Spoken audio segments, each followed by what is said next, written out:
Greetings, YouTube. I posed a question to a couple of friends of mine recently about how do you maintain the masquerade or the charade of the supernatural being real in our world and no one notices it. So the premise I'm going to put forth that for this particular discussion, vampires, werewolves, the fae, constructs, the undead, all of those things exist. There is no bridge to another world, so the fae can't slip from our world into the Summerlands and back again. But they did exist in the past, so maybe they came here and the gate was closed at some point and it can't open again. So they're stuck, and they've been trying to survive here in the meantime. It's always been my contention that you can't do it. You can't maintain that charade. It doesn't work. And that games such as the World of Darkness that maintain that you can are absurd because of that. But one of my friends did give me some very good information. First, he linked to an article about you believe what you expect to believe. Essentially, it's an article about indigenous people saying that they claimed they didn't see a longship in the harbor, and maybe they didn't perceive the longship as it was appeared to them to be a ship in their experience. Their ships are smaller, but it didn't mean they didn't see it as being man-made. They didn't necessarily recognize it as a ship, but it was a thing that had people on it, so it wasn't hard for them to quickly figure out that that's a ship. Yes, it doesn't fit my previous conception of ship, but it's a ship nonetheless. 2, there's a cabal of supernaturals, which is in alliance to discredit witnesses of the mortal variety.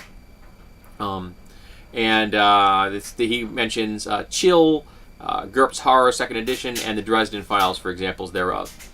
3 is the same as 2, but the government or rogue off-the-books elements of the government are allies, rivals in other governments, Delta Green, the X Factors, the Laundry, Torchwood, etc., and again helping to hide this from the general public. 4, there are similar private groups of monster hunters without government backing, but perhaps with good connections to power and money that act like 2 or 3. 5, there is a magical, mystical phenomenon, the mist, the veil, etc., that reinforces the effects of 1 through 4. Miss Peregrine's Home for Peculiar Children, Harry Potter, Buffy, Percy Jackson, etc. 6, fairies and mages and some other supernaturals, no glamour spells and amnesia spells. 7, people who see things they shouldn't get snuffed by 2 through 4.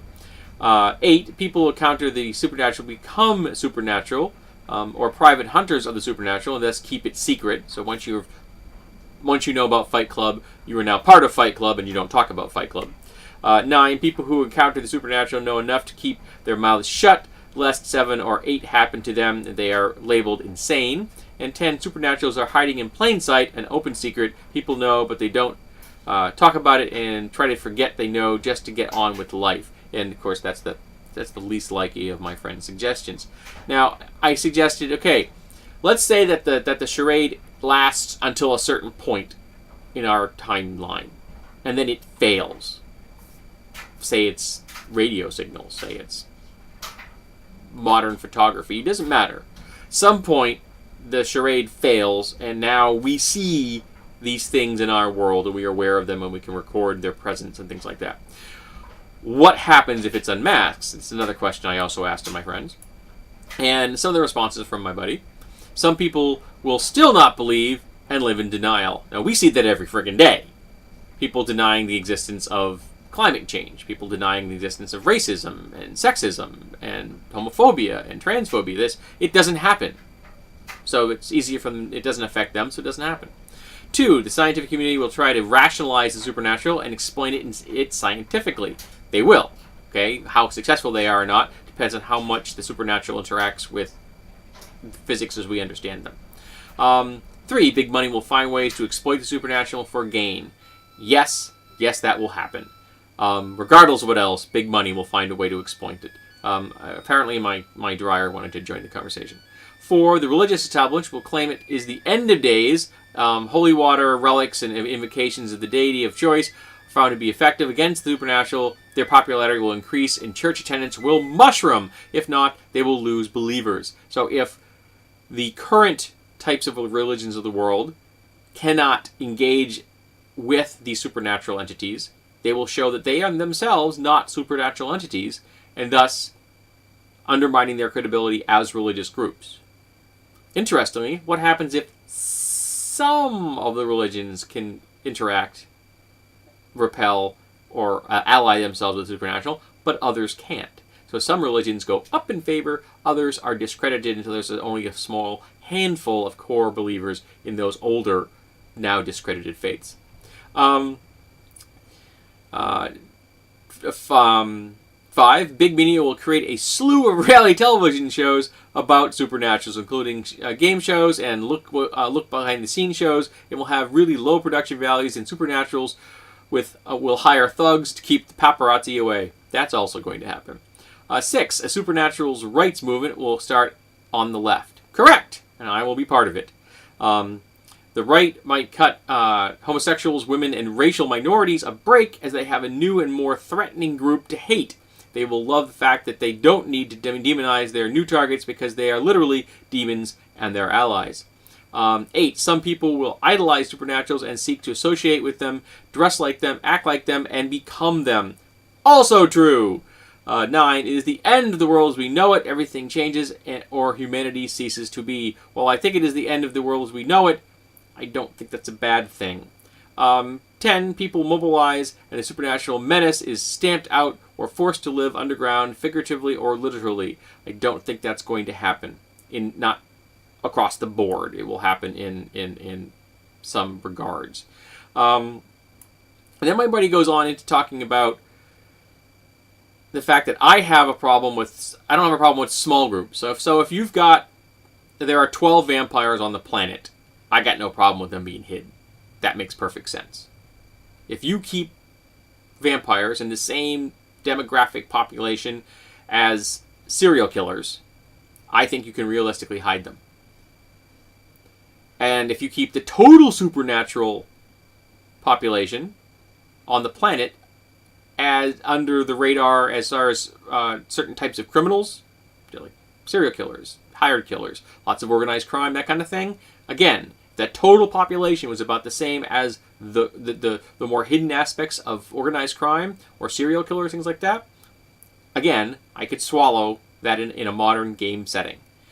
However, if you've got 36 vampire clans, all with dozens or hundreds of members, staking out claims to huge swaths of territory across the surface of the planet, it doesn't work.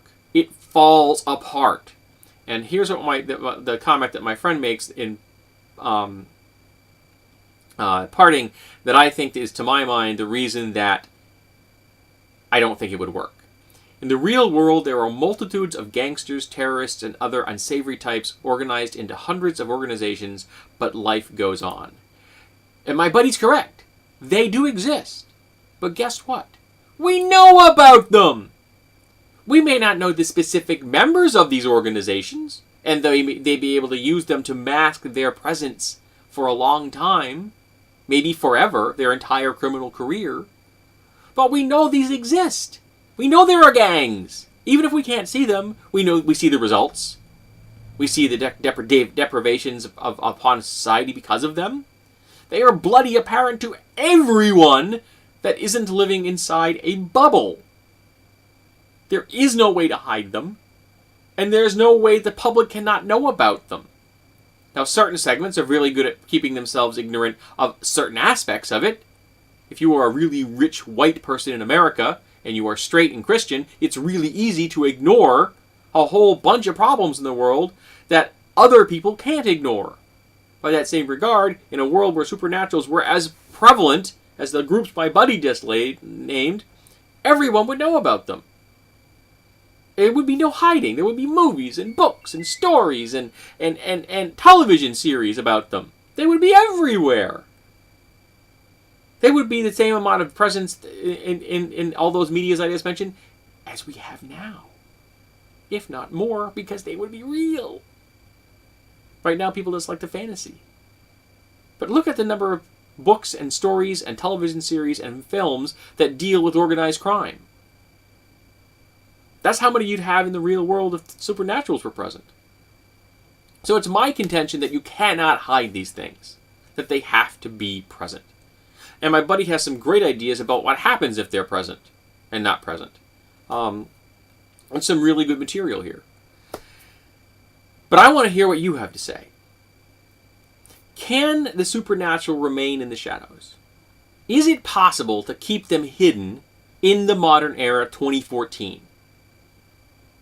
And if it isn't, what are the results, and what do you think is the break point? At what point in our history do you think that they would finally become known to the general public?